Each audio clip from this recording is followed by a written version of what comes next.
तो हेलो बच्चों, कैसे हैं आप सब। आज मैं आपके सामने आपकी फ्लेमिंगो बुक का first lesson the last lesson पढ़ाने वाला हूं और आपको अच्छे से एक्सप्लेन करने की कोशिश करूंगा। और मैं पूरी कोशिश करूंगा कि ये चैप्टर सिर्फ 5 मिनट के अंदर ही आपको ऐसा एक्सप्लेन कर दूं कि आपको और कोई वीडियो देखने की ज़रूरत ही ना पड़े। तो चलिए अपनी स्टोरी को शुरू करते हैं।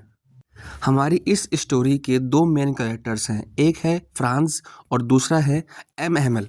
तो इस चैप्टर में आगे पता चलता है कि जो फ्रांस था उसको फ्रेंच लैंग्वेज को पढ़ना बिल्कुल भी अच्छा नहीं लगता था।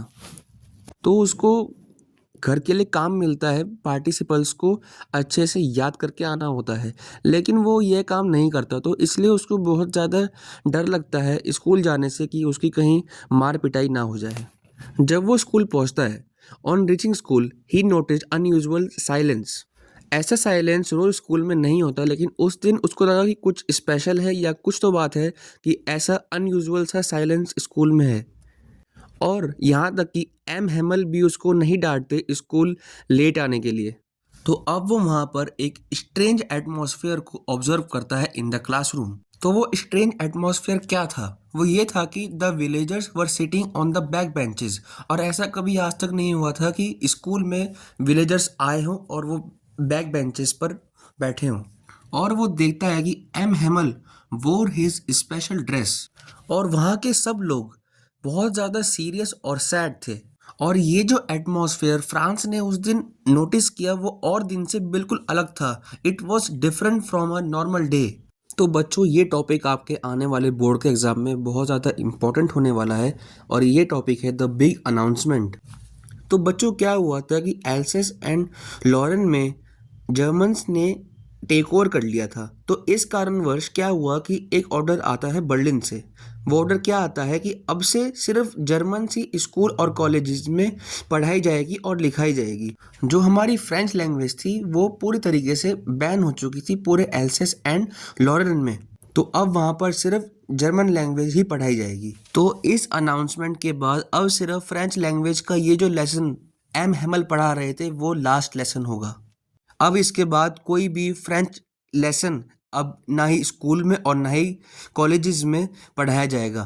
France felt shocked and regretful. अब उसको रेग्रेट भी हो रहा है कि उसने अपनी इतनी अच्छी लैंग्वेज को कभी भी सीरियसली नहीं लिया और अब वो उसकी ब्यूटीफुल लैंग्वेज जो है वो उससे हमेशा के लिए दूर जा रही है। देखो बच्चों, ये हमेशा से होता आया है कि जो चीज़ हमारे पास जब होती है हम उसकी रिस्पेक्ट नहीं करते, लेकिन जब वो चीज़ हमारे से जा रही होती है जब ही हमें उसकी असली इम्पोर्टेंस का पता चलता है, जो कि फ्रांस के साथ इस चैप्टर में हो रहा है। अब उसको अपनी फ्रेंच लैंग्वेज कितनी अच्छी लगने लगी है एकदम से, क्योंकि अब वो लैंग्वेज उसकी उसके हाथों से जा रही है।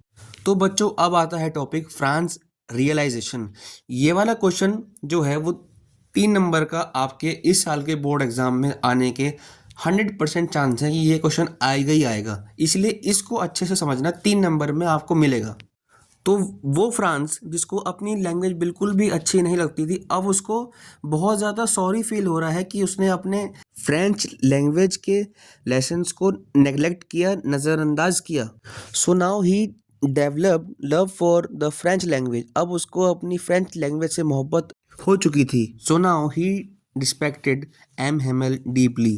अब उसको अपने टीचर एम हेमल की इम्पोर्टेंस के बारे में पता चला कि वो उसकी लाइफ में कितना ज़्यादा इम्पोर्टेंट रोल प्ले करते थे। तो बच्चों, अब आता है एम हेमल्स इमोशनल मैसेज।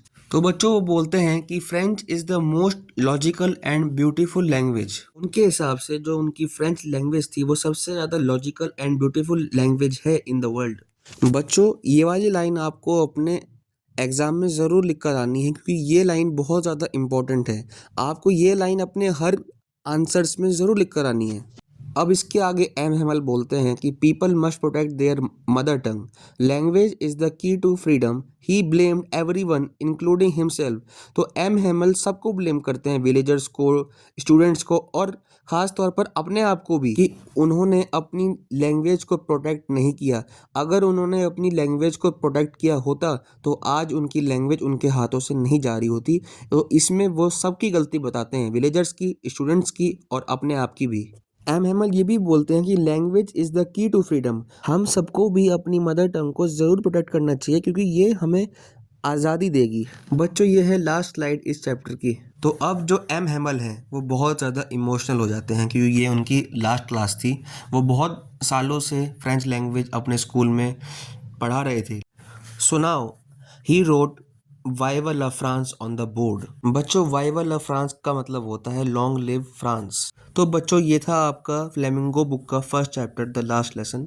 मैंने अपनी तरफ से पूरी कोशिश करी कि मैं आपको ये चैप्टर कम से कम वक्त में समझा पाऊँ। तो बच्चों अगर आपको वीडियो अच्छा लगा हो तो ज़रूर मेरे चैनल को सब्सक्राइब करना। आपका एग्ज़ाम 12 मार्च को है और उसकी तैयारी पूरी तरीके से मैं करवाऊँगा आपको, और आपको और कहीं जाने की कोई ज़रूरत नहीं पड़ेगी।